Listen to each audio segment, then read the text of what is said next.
Olá, pessoal. Mais uma aulinha aqui no nosso canal, a nossa aulinha de escrita acadêmica.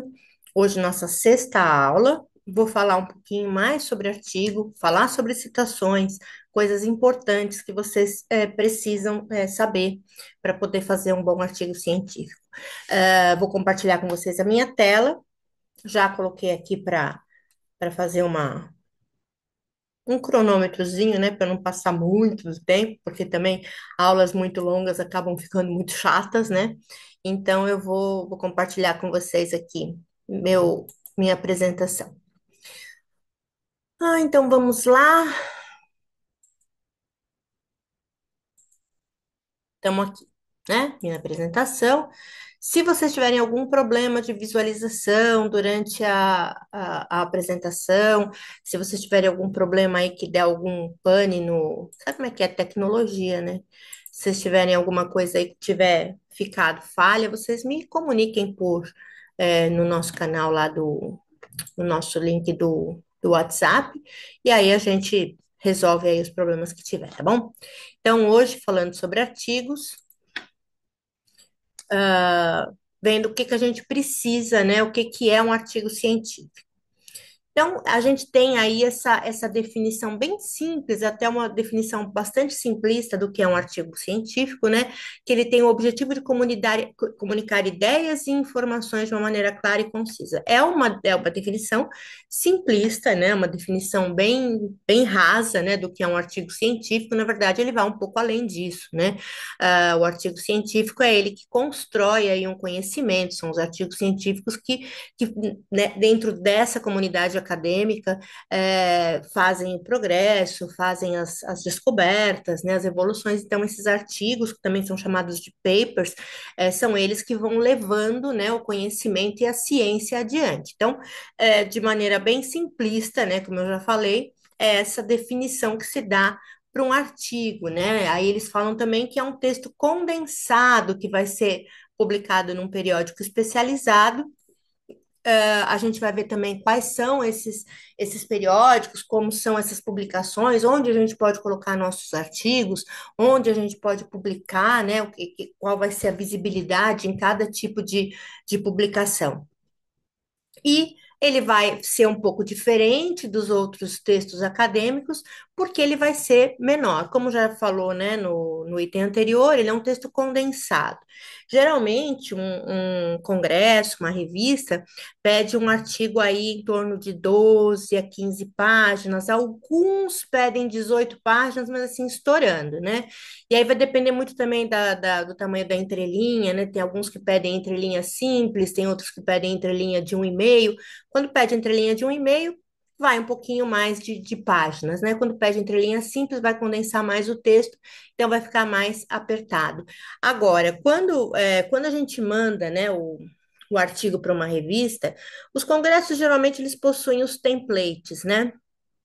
O FATECLog, que é o nosso congresso-alvo aqui do ano que vem, o FATECLog 2025, ele vai soltar um template, que já é um template que vai vir com o cabeçalho, né? Vai vir com o logo da FATEC, provavelmente a FATEC sede, né, do evento, então vai vir o logo da FATEC, vai vir o logo do Centro Paula Souza, Estado de São Paulo, e ele vai vir ali com algumas informações já prontas. Esse template, ele já vai trazer algumas coisas já prontas só para a gente ir escrevendo por cima, substituindo o texto, né? Então, esse template do artigo no Congresso, ele é feito dessa forma. Já nas revistas, algumas revistas possuem sua própria formatação, né?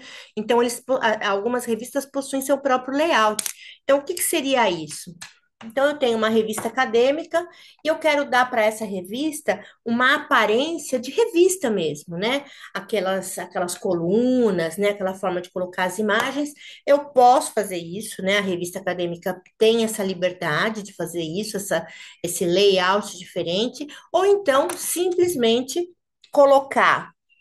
o artigo da forma que ele foi formatado dentro da revista, né? Eu faço parte eu sou editora de uma revista acadêmica. Nessa revista acadêmica, a minha opção foi manter todos os artigos dentro da revista com uma cara mesmo, de artigo científico formatado pela BNT. Então, nessa revista que eu sou editora, eu optei por isso. Mas alguns editores optam por ter seu próprio layout, um layout de colunas, né, com imagens menores, letras menores, né, então as revistas aí vão diferir dos artigos publicados nos congressos. Bom, também a gente no artigo científico não vai ter capa e folha de rosto, como a gente tem nos trabalhos, né? TCC, mestrado, doutorado, como eu mostrei para vocês na última aula que a gente viu, né? Aquela estrutura do trabalho com capa, folha de rosto, folha de aprovação, isso tudo é dispensado no artigo. O artigo ele já começa pelo título, subtítulo, quando tem subtítulo, o nome do autor, né, ou dos autores, o nome do orientador, o e-mail do autor, o e-mail do orientador, a faculdade onde esse aluno e esse orientador pertencem, né? Já começa logo do resumo, o resumo já é o primeiro item no artigo científico, porque a gente tem menos espaço, né? Então, as informações, elas são todas um pouco mais condensadas. Bem, então, deixa eu tirar esse negócio aqui que fica em cima da minha... Então, como que a gente vai organizar o nosso artigo científico? Então, vamos ver. Eu tenho, esse programa, o Zoom, onde eu estou gravando, ele abre umas janelinhas e fica em cima da minha apresentação, e aí eu não consigo ver o que está escrito, né? Bom, então como é que a gente vai organizar o nosso artigo, né? Como organizar os tópicos do nosso artigo? Eu já falei para vocês numa das minhas aulas que para fazer um artigo, um trabalho acadêmico, um trabalho de pesquisa, a gente precisa ter uma coisa que é primordial, que é a sua organização, né? A gente precisa ser organizado para que a gente possa fazer um trabalho bacana, um trabalho limpo, um trabalho em que a gente não vai se perder com algumas informações. Então, a gente tem que começar a entender essa organização como a gente tem que pôr, né? A gente já viu na última aula um projeto, né? A gente viu lá o projeto do artigo, né? Quando a gente vai fazer um projeto científico. Esse projeto, já expliquei para vocês que você apresenta, ou quando você vai ser aceito num programa de mestrado, num programa de doutorado, ou mesmo na faculdade, quando você está terminando o seu curso, algumas faculdades dividem, né, essa disciplina de TCC em TCC 1 e TCC 2, onde o TCC 1 é o projeto, né? Onde você vai fazer o projeto. O projeto ainda não é o artigo, mas o projeto é o que você quer que o seu artigo seja. Então, a gente já viu isso na nossa última aula, na aula 5, e hoje a gente vai dar uma relembrada nisso. Então, a gente vai ter alguns itens que a gente já tinha no projeto, a gente vai ter também no artigo. Olha lá. Ele vai começar com título e subtítulo quando tem, os nomes dos autores, aí já começa com resumo e palavras-chave, abstract e keywords. O resumo é aquele que eu falei para vocês, né? É aquela sinopse do meu artigo. O que que eu vou falar nesse artigo? Então, no meu resumo, não cabem citações, não cabem tabelas, gráficos, nada disso, né? Enumerações, nada. O resumo ele começa na letra maiúscula, sem parágrafo, é um bloco de texto direto, começa na letra maiúscula, termina no ponto final, né? As pontuações são tudo na mesma linha, lógico que a gente vai pôr pontuações, né? Vírgulas e pontos na hora que tem que colocar, mas esse resumo ele é um blocão de texto. Aí algumas instituições dizem que o resumo tem que ter de 150 a 350 palavras, né? O Word ele tem uma forma de contar as palavras que você está escrevendo, né? Você seleciona e ele conta palavras. Quando eu der a aula de Word, a gente vai ver isso. Então, essa questão aí de resumo e abstract, o resumo e o abstract são a mesma coisa, só que o resumo é em língua portuguesa e o abstract vai ser em língua inglesa ou em alguma outra língua, que aí já não vai mais chamar abstract, vai chamar resumé, etc. que vai ser a língua que a revista vai pedir, ou se você está indo para um congresso no exterior, né? Se está indo para um congresso na Argentina, ele vai te pedir esse resumo em espanhol. Se você está indo para um congresso nos Estados Unidos, vai ser no inglês. Se você está indo para a França, vai ser em francês. Então, esse abstract, que tem vários nomes aí, dependendo do país onde é apresentado o trabalho, ele vai ter que ser a tradução do teu resumo em português para a língua que está sendo pedida aí nesse congresso ou nessa revista. As palavras-chave que do resumo são aquelas, são 5 palavras-chave separadas por ponto e vírgula. Lembrem bem disso, as palavras-chave são separadas por ponto e vírgula. Elas já foram, uma época, separadas por ponto. Hoje elas são separadas por ponto e vírgula, as palavras-chave. Então, são 5 palavras-chave referentes ao seu trabalho. Ah, como é que eu vou fazer a palavra-chave? Algumas bibliotecas, as bibliotecárias ajudam, né, na questão da palavra-chave. Para a gente ter a palavra-chave do nosso trabalho, é só imaginar, se eu fosse procurar o meu trabalho no Google, né, ou numa plataforma, o que que eu colocaria? Ah, meu trabalho é sobre logística reversa, então uma das minhas palavras-chave vai ser logística reversa. Ah, é sobre pneus, então outra palavra-chave vai ser pneus. Então, e assim sucessivamente. No Abstract, eu pego tudo isso que eu escrevi em português e passo para o inglês. Bom, aí eu vou ter a introdução. Dentro da introdução, a gente já vai colocar justificativa, problema de pesquisa, hipótese, objetivo geral, objetivos específicos e metodologia. Vejam, todos esses itens, eles podem ser numerados, né? Eu ponho introdução, 1.1 justificativa, 1.2 problema de pesquisa, 1.3 hipóteses, 1.4 objetivo geral, 1.5 objetivos específicos, 1.6 metodologia. Não é obrigatório fazer assim. Você pode simplesmente fazer uma introdução com todas essas informações, mas sem fazer essa subdivisão com títulos. Você pode colocar lá uma introdução, e aí num parágrafo você põe a sua justificativa, no outro parágrafo você põe o seu problema de pesquisa, sem colocar nomes, sem colocar títulos, né? Então você pode fazer isso, não há necessidade de colocar esses subtítulos. Depois vai vir o desenvolvimento do meu trabalho. Antigamente a ABNT pedia aí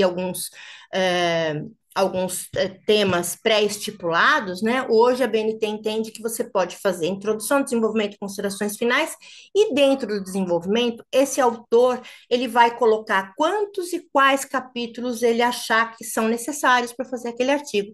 Claro, ele tem lá um número de páginas para fazer a sua administração, né? Então ele vai ter que contar. Eu tenho 12 páginas. Tenho 12 páginas para escrever, então vamos lá, vamos ver uma página para introdução, noutra página eu pego mais 5 páginas, faço desenvolvimento, 6 páginas, 2 páginas faço considerações finais, 3 páginas faço referências, enfim. Aí o autor vai ter que se organizar, né, dentro desse espaço que ele tem, né? Por isso que a gente depois ainda mais do meio para o fim desse curso, eu vou dar uma aula no Word, que é ensinando vocês a formatar dentro do Word, como utilizar todas as benesses aí que o Word oferece, né, para fazer um trabalho acadêmico. Mas aí a gente vai ter que administrar esse espaço, cada autor com o seu coordenador, com o seu orientador, ele vai administrar esse espaço. O orientador vai dizer: olha, isso aqui que você está colocando não é tão importante, vamos pegar uma outra coisa que é mais importante, né? Então, a gente sempre tem que ir imaginando, né? Se eu pego um tema, eu pego um assunto, eu tenho que situar o meu leitor naquele assunto. Eu não posso simplesmente começar falando de um assunto que talvez seja um assunto um pouco árido para algumas pessoas, simplesmente começar do meio, né? Quando eu vou contar uma história para alguém, né, o TCC, o artigo, ele é uma história que a gente conta. Quando eu vou contar uma história, primeiro eu apresento os meus personagens, primeiro eu contextualizo, né? Olha, a história se passa numa cidade de praia, é uma história de amor, tem um romance, tem um fulano de tal com a fulana de tal, eles moram em casas separadas, mas eles são casados, enfim, a gente faz essa contextualização. Essa contextualização ela é muito importante para o artigo. O leitor ele precisa saber qual é o terreno onde ele está pisando, né? O que que ele está lendo, onde ele vai chegar. né? Então, eu faço isso tudo no meu desenvolvimento. Se eu vou fazer um trabalho a respeito de um porto, por exemplo, eu vou falar do Porto de Roterdã. Eu vou começar já falando da movimentação do porto, eu não vou nem falar onde é o porto, quando ele foi feito, qual o tamanho dele, qual a carga que ele movimenta, eu não vou falar nada disso, eu não vou apresentar esse porto, eu preciso fazer isso. Essa é uma necessidade que a gente tem, que é a necessidade de fazer a contextualização. O teu leitor precisa saber, né, um pouquinho mais, é claro que você não vai ficar aprofundando, né, de uma maneira muito insistente, mas ele precisa saber um pouquinho mais sobre o assunto que você está escrevendo e está dando para ele ler. Então, depois que você fez esse desenvolvimento, você vai fazer as considerações finais, que é onde você faz o fechamento. Nas considerações finais, você retoma um pouco da sua introdução e vai responder algumas perguntas e algumas coisas que você deixou em aberto na sua introdução. Por exemplo, o problema de pesquisa. Quando você lançou um problema de pesquisa, alguns lugares também trazem como pergunta de pesquisa, né? Quando você lançou uma pergunta, a gente tem qual objetivo com esse artigo? Responder essa pergunta. Então, quando eu chego nas considerações finais, eu tenho que lembrar que eu tenho que voltar lá naquela pergunta, né? E tenho que falar, olha, essa pergunta se responde assim, assim, assim. Tenho que voltar lá naquelas hipóteses que eu levantei e falei, ó, a hipótese A é uma hipótese válida, a hipótese B é uma hipótese que não é válida, e assim sucessivamente. Depois das considerações finais, eu vou construir as minhas referências. Lembram-se que eu falei para vocês? Tudo que vocês forem pegando e pesquisando, vão anotando, faz um arquivo à parte para vocês irem anotando tudo que vocês tiraram e de onde vocês tiraram. Isso é muito importante, porque o orientador, ele vai pegar lá, sei lá, eu, esse semestre aqui, tenho muitos orientandos, né? Eu acho que com 17 ou 18 orientandos. É claro que a cabeça da gente não é um computador. Então, quando a gente pega um trabalho, a gente está focado naquele trabalho. A gente está lá, focadinho naquilo e tal. Mas, às vezes, o aluno coloca uma coisa que não colocou de onde ele tirou, e aí eu fico perdida, né? Eu falo assim, fulano, de onde você tirou isso? Como é que você montou isso? Como você chegou a essa conclusão? Onde você pegou esse número? Onde você pegou essa porcentagem? Principalmente quando a gente trabalha com dados estatísticos, é muito importante a gente dizer de onde a gente tirou esse dado. É absolutamente importante. Muito bem. Depois das referências, né? Durante o meu trabalho todo eu fiz as citações têm que casar com as referências. Lembram-se que eu falei isso para vocês? Se eu citei 10 autores no meu trabalho, eu tenho que ter 10 referências no final do meu trabalho. Aí eu vou para os apêndices e para os anexos, que são opcionais, você não precisa colocar, não precisa ter, não é obrigatório. Geralmente, em artigo não tem apêndice e anexo, porque a gente já tem um número muito limitado de páginas, o nosso espaço já é muito limitado, então os apêndices e os anexos, eles acabam sendo descartados, né? E a gente procura no texto já dar aquela elucidação do que seria para substituir esse apêndice, esse anexo. Muito bem, olha aqui, a gente tem aqui uma estrutura de um artigo, né, que eu peguei aí num site que dava um exemplo, isso daí é um dos modelos que pode ser feito, tá, de artigo científico.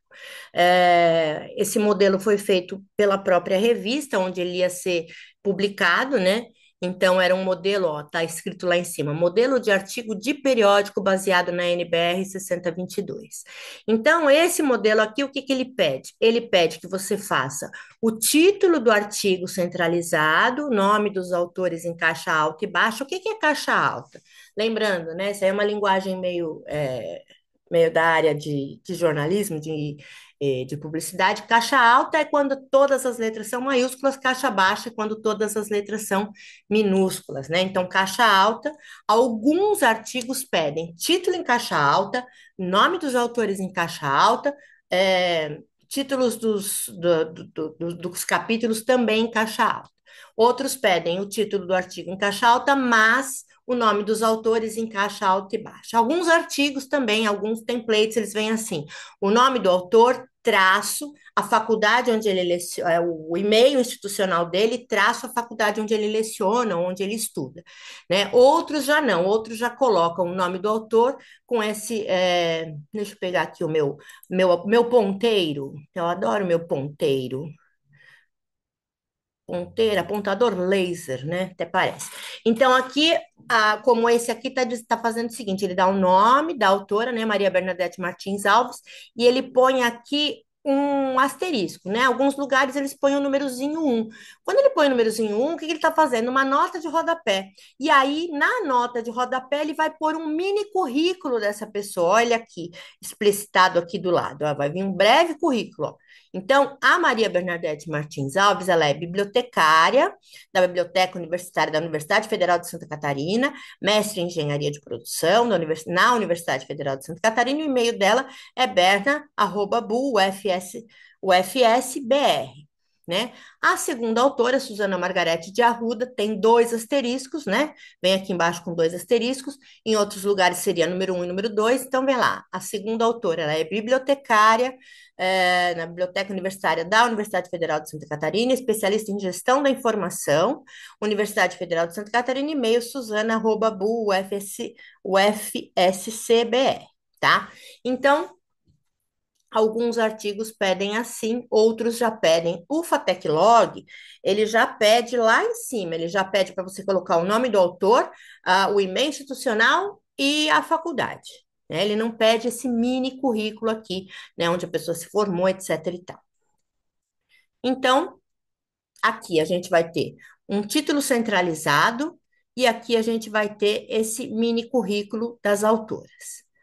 Então, qual que é esse modelo de artigo científico que a gente vai trabalhar. Bom, como eu falei para vocês, tem vários modelos aí liberados pelas faculdades, pelos simpósios, pelos congressos, né? Mas basicamente ele é o mesmo.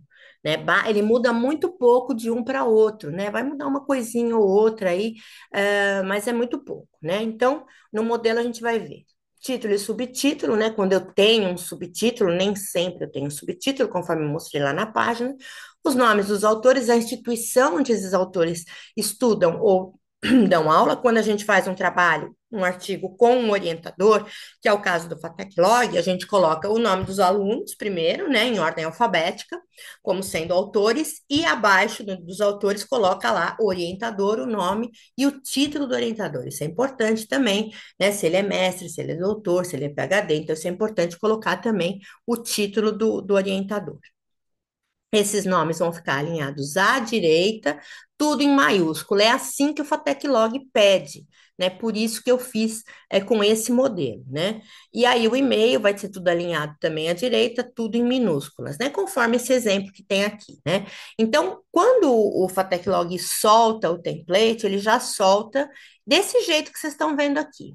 Né, ele já vai soltar com esse cabeçalho, né? Aqui vai estar o logo da FATEC onde ele vai acontecer, aqui o logo do centro, governo do estado de São Paulo, e aí ele já vai vir aqui, escreva aqui o título do seu trabalho, subtítulo se houver, ó, nome do autor um, nome do autor 2, nome do autor 3, tudo em caixa alta, né? Vocês estão vendo aqui. Aí, entre parênteses, a instituição de ensino também em caixa alta.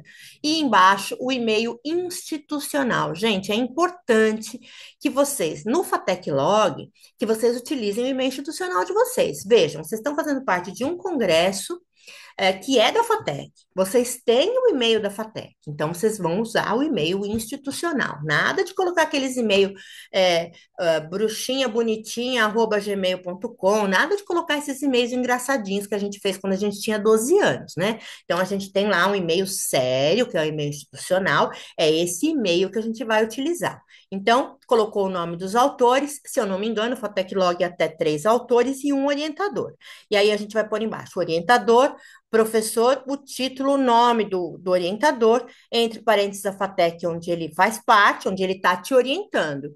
Porque, por exemplo, eu dou aula em duas FATECs, eu dou aula na FATEC Rubens Lara e na FATEC de Mauá.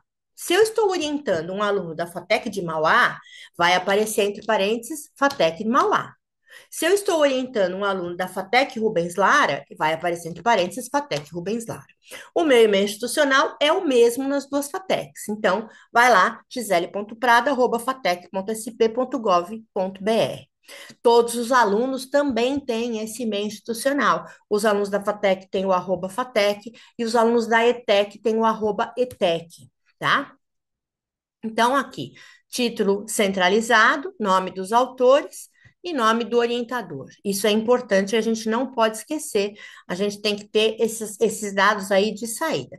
Quando eu falo o título do trabalho, né, às vezes o aluno fala assim para mim, ai, professora, eu estou escrevendo aqui, mas não tem um título, eu tenho só um título provisório.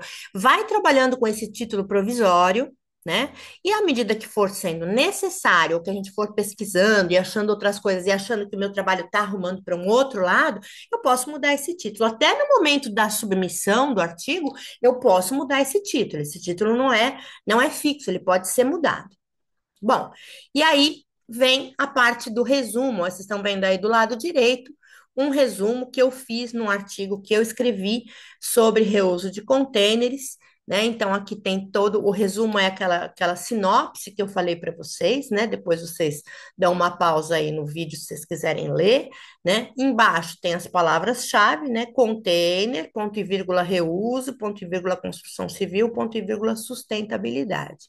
Então, o resumo abstract vai ser tudo em maiúsculo. Aqui ele está dizendo que é alinhado à esquerda, mas em muitos lugares ele pede centralizado, né? Então, esse alinhado à esquerda ou centralizado pode variar de acordo com a publicação que vocês estão pondo o artigo, né? E aí vai vir embaixo as palavras-chave em português e as keywords em inglês, que são alinhadas à esquerda em negrito, né? O nome, palavra-chave, as palavras são sem negrito, lembrando isso, né? Que o que está em negrito é palavra-chave e keyword. As palavras são sem negrito, né? Então, ela deve ser seguida, põe lá a palavra-chave, dois pontos, né? As palavras. Você pode colocar três, né? O Fateclog pede três, mas alguns lugares pedem cinco, né? Separadas por ponto e vírgula e iniciada em letra minúscula. Tá aí um outro erro aí nesse meu resumo. Eu fiz as palavras-chave iniciadas em letra maiúscula, tá errado até mesmo pelas normas da língua portuguesa. Se é ponto e vírgula, a palavra seguinte tem que começar, né, depois dos dois pontos e depois do ponto e vírgula, as palavras seguintes têm que começar em letra minúscula, né? Tá aí uma correção a ser feita. Então, lembrem-se disso. O professor também erra, tá, gente? Então, aqui eu tenho um artigo, né? Uma folha aí, que é um exemplo de artigo, então tá aqui. Esse aqui não tem cabeçalho, né? Não foi feito cabeçalho, mas aqui é um exemplo. Ó. Desdobramento do planejamento de longo e médio prazo na programação semanal de serviço, e tem esse númerozinho um. Esse númerozinho um, ele vai me remeter ao quê? A uma nota de rodapé que diz o seguinte: artigo apresentado ao curso de Engenharia Civil da Universidade de Salvador em 2012.1, quer dizer, no primeiro semestre, né? Orientado pelo professor doutor Wellington Pedro Moraes Santos. O discente, né? Aqui tem o nome dele, né? Aluno Cerqueira dos Santos, tem um númerozinho 2 e põe aqui: discente do curso de Engenharia da Universidade de Salvador, e-mail. Então, você já vê que esse formato já é diferente daqueles outros dois formatos que eu mostrei para vocês. Esse formato já é um formato que vai colocar a universidade e o e-mail do autor lá na nota de rodapé, né? O Fateclog não faz assim, mas alguns lugares fazem. Então, por isso que é importante, quando a gente for publicar um artigo em algum lugar, a gente procurar, né, dentro dessa revista ou na descrição do congresso, se existe um template, né, como que tem que ser feito, porque cada entidade vai fazer de uma forma. Então, ele pôs lá, resumo, alinhado à esquerda, veja que aqui está alinhado à esquerda. Na Fatec Log eles colocam um resumo centralizado, pelo menos era, né? E aí vem o resumo, logo em seguida as palavras-chave, ó, separadas por ponto e vírgula: engenharia civil, ponto e vírgula, construção civil, ponto e vírgula, mercado imobiliário, traço Bahia. O que que ele quer dizer com esse traço Bahia? Isso tudo na Bahia, tá? Esse artigo não tem o abstract, então ele já começa do resumo, ele já vai para a introdução, né? Então vejam que na introdução ele colocou número um, introdução, e a introdução sempre vai ser número um. Algumas faculdades insistem em dizer que a introdução não é numerada. Isso não é verdade. A BNT diz o seguinte: são numeradas as unidades os elementos textuais do seu trabalho. E aí, quando a gente vai estudar elementos pré-textuais, textuais e pós-textuais, a gente vê quem são os elementos textuais: introdução, desenvolvimento e considerações finais. Se são numerados os elementos textuais, obviamente, introdução ao elemento textual, ele vai ser número um. né? E não tem isso, então, de que introdução não tem número, né? Então, a gente sempre vai colocar número um na introdução. A BNT é clara quando ela diz isso. Aqui, ele começa a introdução dele, um espaço, olha, ele põe um espaço depois do um. Muitos lugares colocam um ponto introdução. A BNT também é clara quando ela diz que depois do elemento numérico só vai um espaço, né? Não tem ponto, não tem traço, não tem nada, é um espaço introdução. Nesta introdução, o autor colocou aqui uma citação direta, né? Olha aqui. Segundo Limer, 1977, página 12. Por que que ele colocou página? É uma citação direta, são as palavras literais aqui desse autor, então ele tem que pôr o número da página. E aí ele vai fazer também um design diferente, a gente vai ver isso, citações com mais de 3 linhas vão ter esse recuo aqui de 4 centímetros e a letrinha vai ser um pouquinho menor. Ele fez essa citação, mas na introdução não há necessidade de você fazer citação. A introdução e as considerações finais são dois textos reservados para o autor colocar sim as suas impressões. Né? Então, na introdução, ele vai apresentar o trabalho, ele vai apresentar as suas hipóteses, ele vai apresentar a sua pergunta de pesquisa, sua metodologia, e nas considerações finais, ele vai fechar com o entendimento dele. Então, quer dizer, alguns professores, né, alguns estudiosos da área de metodologia, diz que não se usa citação na introdução, outros dizem que sim, que pode usar. Eu deixo meio que livre isso, né? Eu acho que a introdução é um espaço que se abre para o autor para que ele possa falar, né? E as considerações finais também. Então, eu procuro utilizar esse lugar de fala para que eu possa também me expressar. Bom, aí o autor vai ser identificado, então, pelo seu nome completo na forma direta, nome completo sempre, nada de. Vamos tentar não fazer abreviações de nomes, vamos tentar não colocar nome resumido, enfim, vamos colocar lá o nome dele completo e ele vai ser alinhado à direita. Na sequência, vai vir um resumo, que o artigo vai ter, o resumo do artigo que pode ter entre 100 e 250 palavras, algumas instituições pedem até 350 palavras, né? E essas palavras-chave que vão representar o conteúdo do meu texto. Aí as seções do artigo são que é uma sugestão, tá, gente? Isso aqui é uma sugestão de seções de um artigo. Resumo abstract, introdução, desenvolvimento, considerações finais. Agradecimentos é opcional para o artigo, principalmente, as referências é obrigatório, anexos e apêndices também são opcionais, tá? O resumo vai ser o conteúdo do meu trabalho. Como eu já falei para vocês, no resumo não vai citação, não vai tabela, não vai imagem, não vai nada, não vai enumeração, só vai lá a minha sinopse. Esse trabalho vai tratar disso, disso, disso, daquilo. O que que eu posso colocar no resumo? Posso colocar a metodologia? Posso. Posso colocar a justificativa? Posso. Mas eu tenho que colocar um pouco também do que o autor vai, do que o leitor vai encontrar naquele artigo. Por quê?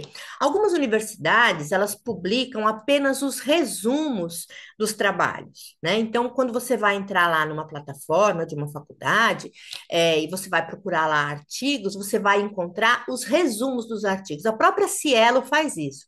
A Cielo publica o resumo, e aí, se você lê o resumo e tem interesse nesse artigo, tem lá em algum lugar daquela página, você vai encontrar um link com PDF, escrito PDF, para você baixar o artigo completo. Algumas faculdades não dão esse artigo completo, tá, gente? Algumas faculdades só dão o resumo. E aí, para você acessar o artigo completo, você tem que pagar uma taxa. Então, tem alguns lugares que você paga para baixar o artigo. Você não baixa ele gratuitamente. Bom, aí você vai apresentar nesse seu resumo o teu objetivo de forma clara e resumida, porque é um resumo, tá? Você vai pôr informações que for de maior relevância, só as informações que forem as mais importantes, né? Vai falar sobre métodos, descobertas, né? E recomendações. Você pode falar muito rapidamente, deixa para falar um pouco mais dessas coisas nas considerações finais. Você não vai incluir nenhuma citação, referência, figura, tabela, conforme eu já falei. Defina símbolos que não são comuns e abreviações. Então, nesse momento que você está fazendo o resumo, você já pode colocar uma abreviação, mas lembre-se que Toda vez que você usar uma abreviação, a primeira vez que ela tem que aparecer a abreviação e o significado dela, né? Quando você faz isso já logo na primeira vez, quando você citar ela de novo pela segunda ou terceira vez, você já não precisa mais colocar o que ela significa, mas a primeira vez que ela aparece é obrigatório colocar o seu significado, né? Então, tabela e ilustração não vai entrar, já tinha falado isso, né? E o resumo vai ser um escrito que ele possa ser lido de forma independente. Por que de forma independente? Quando eu falei para vocês, algumas plataformas dão só o resumo para você. Então, esse resumo ele tem que ser um resumo mais parrudo, né? Um resumo mais com conteúdo, para que a pessoa possa entender mais ou menos do que fala aquele trabalho, para saber se interessa para ela baixar esse trabalho na íntegra ou não. Porque em alguns casos a pessoa precisa tanto do trabalho que ela vai pagar, né? Ela vai comprar esse artigo. Então eu preciso, para eu comprar uma coisa, eu preciso saber se aquilo que eu estou comprando é exatamente aquilo que eu espero. Já imaginou se eu vejo um resumo lá e aquele resumo está me falando mil coisas que são coisas que vão responder as minhas perguntas, que vão responder a minha pesquisa, e a hora que eu abro o trabalho na íntegra não tem nada a ver com o trabalho, com o que eu estava pensando que era. Comprei e gastei o dinheiro à toa. Então, é importante que o resumo seja uma coisa bem fiel, com relação à sua pesquisa. Aí você vai começar a fazer a sua introdução. Ah, gente, só lembrando, tá? Vamos voltar um pouquinho aqui no resumo. Só lembrando, o resumo, ele só existe se eu tenho algo completo. Eu não posso resumir uma coisa que ainda não existe, né? Então, quando que ele vai ser feito? Antes de eu começar meu trabalho? Não, depois que eu terminar. Então, quando eu terminar o meu trabalho, né? E aí sim eu vou fazer meu resumo, né? Eu já ouvi um caso, estava dando uma consultoria aqui há um tempinho atrás, e aí era uma faculdade que pedia, tinha um cronograma e ele ia pedindo trechos do trabalho pelas datas. Então, até o dia tal você tem que entregar a introdução, até o dia tal tem que colocar tal coisa e tal. E ele começava pedindo resumo, né? Essa faculdade começava pedindo, na primeira entrega, o resumo do trabalho. Obviamente que quem fez esse cronograma, né, não entende que um resumo não pode ser feito se não existir o total, né? Então, para que eu tenha um resumo e um abstract, eu preciso antes terminar o trabalho, e aí a última coisa que eu vou fazer, então, é o meu resumo. Eu volto e faço o meu resumo, tá? Algumas pessoas deixam também a introdução para fazer no final. Algumas pessoas. Aí vai uma questão de gosto, né? Uma questão de hábito. Algumas pessoas acham que é melhor fazer já a introdução logo de cara, já tem na cabeça o que vai colocar, outras não. Outras querem começar já pelo desenvolvimento e depois voltar para fazer a introdução e considerações finais. Aí faz num amarrado só, introdução e considerações finais. Bom, então você vai, na sua introdução, obviamente você vai introduzir algo, né? É o momento onde eu vou situar lá aquele trabalho, né? Vou dizer qual é a justificativa, qual a importância do tema, a relevância do tema, qual é o meu objetivo, quais são as hipóteses que eu tenho a respeito daquilo, enfim. Essa introdução ela pode ser discutida com o seu orientador. O seu orientador vai discutir com você e vai te ajudar a chegar no que será o cerne da questão. Então, você não vai apresentar na introdução, obviamente, descobertas e conclusões. As descobertas e as conclusões, elas têm que ser colocadas lá no final, nas considerações finais, tá? Lembrem-se muito bem disso. Ainda falando da introdução, você vai colocar a organização aí do seu artigo, né? Se o artigo for um pouco mais longo, você vai escrever objetivo, tudo aquilo que a gente já falou lá no começo, justificativo, objetivo geral, objetivo específico, etc, né? Uh, então, aqui, nesse conselho que eu dou aqui da introdução, eu digo, exceto pelo objetivo, o resumo e a introdução devem ser escritos depois do resto do artigo. Eu gosto muito de fazer isso, eu gosto muito de escrever minha introdução com um pouco mais de segurança quando eu terminei o meu artigo. Então, eu começo pela pesquisa, faço toda a parte de pesquisa, desenvolvimento, e aí eu volto para fazer o meu resumo, e aí, para fazer a minha introdução e as minhas considerações finais, porque é onde eu já tenho aquele tema todo muito claro na minha cabeça, né? Isso é muito importante. Aí, no desenvolvimento, você vai colocar quantos capítulos você achar que são necessários. Antes, a BNT dizia que tinha que ter materiais e métodos, resultados de discussão e tudo mais. Hoje, a BNT diz que não. A BNT diz que você tem que ter introdução, desenvolvimento e considerações finais. Dentro desse desenvolvimento, você vai ter embutida todas essas coisas, né, que antigamente eram pedidas com o título, né, mas você vai poder chamar do nome que você quiser. Os títulos vão ficar a cargo do autor, né? Esses títulos vão ser criados aí pelos autores. Então, você vai apresentar nesse desenvolvimento as suas descobertas, né, do estudo, vai apresentar alguns estudos de porcentagens, estudos de pesquisa, a tabulação de pesquisa e tudo mais, né, falar sobre resultados, significância deles, detalhes, e aí, na discussão, você vai explicar os resultados, mas não vai interpretá-los. Nas considerações finais, sim, você vai interpretar os resultados e discutir quais são as implicações dele. Então, você viu que você fez uma coisa organizadinha, né? Você começou, apresentou, aí depois você pôs lá todos os dados que você queria colocar, e aí, nas considerações finais, você interpreta esses resultados, discute o que eles vão ser, quais vão ser as suas implicações, e também, nesse momento, você pode fazer sugestões para pesquisas futuras, né? Isso acontece bastante.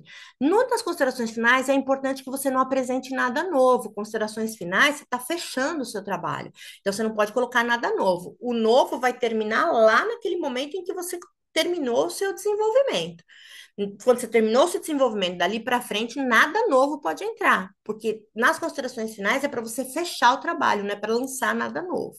Né? O que você pode fazer é colocar lá uma sugestão para pesquisas futuras, né? E aí, alguns autores dizem que é bom você escrever tanto a introdução como as considerações finais, como partes que podem ser lidas independentemente do restante do trabalho, tá? Elas são partes que podem ser soltas do trabalho.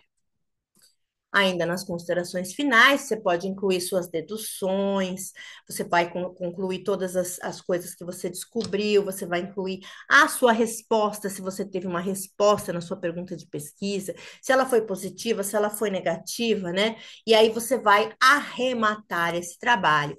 O orientador, ele costuma ajudar muito, tanto na introdução quanto nas considerações finais, porque as considerações finais, elas são lá uma releitura, elas são uma amarra, né, que a gente faz do meu trabalho todo. Né, de toda aquela investigação que eu fiz durante meu artigo todo. Quando eu faço um artigo, considerações finais são mais fáceis de fazer, mas quando eu faço um TCC, uma dissertação, uma tese, aí que é um trabalho mais longo, né, as considerações finais acabam sendo mais áridas, né, de serem feitas. Os agradecimentos, eles são opcionais. Às vezes a gente não faz os agradecimentos porque a gente não tem espaço para isso, mas uma coisa é muito importante: se você é um bolsista, né, se você é um bolsista da CAPES, se você é um bolsista de alguma agência de fomento, é importante que nos agradecimentos você agradeça essa agência. Né? É importante, agradeço a CAPES pela bolsa, babá, babá, babá, né? Então é importante que você faça agradecimentos quando você tem aí um financiamento, você está sendo financiado para estudar, né? E também você pode, nesse momento dos agradecimentos, agradecer as pessoas que te ajudaram a fazer o trabalho. Vejam, gente, eu sempre falo dessa diferença, eu bato sempre nessa tecla porque é muito importante. Agradecimento e dedicatória são coisas muito diferentes. Nos agradecimentos, eu coloco apenas as pessoas que me ajudaram de maneira técnica para o meu trabalho. Pessoas que me ajudaram, né? As agências de fomento que me ajudaram a financiar meu estudo, mas também as pessoas que contribuíram com esse estudo. Um diretor de uma empresa, um autor de um livro, uma pessoa, um meu orientador, né? O coordenador do meu curso, né? Essas pessoas que me ajudaram cientificamente. Eu não agradeço a Deus nos meus agradecimentos, apesar de ser muito importante, eu não agradeço a Deus nos meus agradecimentos. Eu ponho Deus na minha dedicatória, e dedicatória não entra em artigo científico, né? Em alguns artigos científicos, nem agradecimentos entram. Né? Os agradecimentos e as dedicatórias, elas entram nos trabalhos mais longos. É que alguns congressos acham por bem colocar os agradecimentos justamente por causa das agências de fomento, tá? Mas Nos agradecimentos eu não coloco namorado, namorada, pai, mãe, papagaio, periquito, gatinho, né? Nada disso eu não coloco nos meus agradecimentos. Agradecimento é só a parte técnica. Nas minhas dedicatórias, na minha dedicatória, sim, eu vou colocar minha mãe, meu pai, meu namorado, meus amigos e todo mundo que fez parte da minha vida naquele momento que para mim foi um momento bem difícil, que é o momento da minha pesquisa. Então, os agradecimentos, eles não são obrigatórios, mas é elegante fazer. Se você tem um trabalho um pouco maior, ou se você tem um template que te sugere o agradecimento, faça. É educado, é fino, é elegante, né? E prova que você não se acha o umbigo do mundo, né? Você precisa sim de pessoas que te ajudem a fazer o seu trabalho.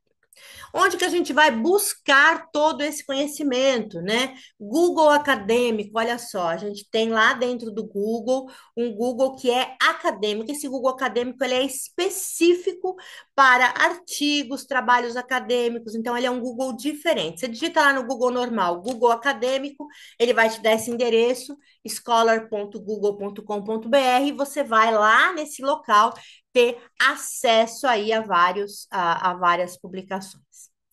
Muito bem. Nossa aula de hoje chegou ao fim, né? E a gente já falou sobre o artigo, né? Quem quiser escrever um artigo aqui para esse curso, pode escrever, né? Não tem nenhum problema.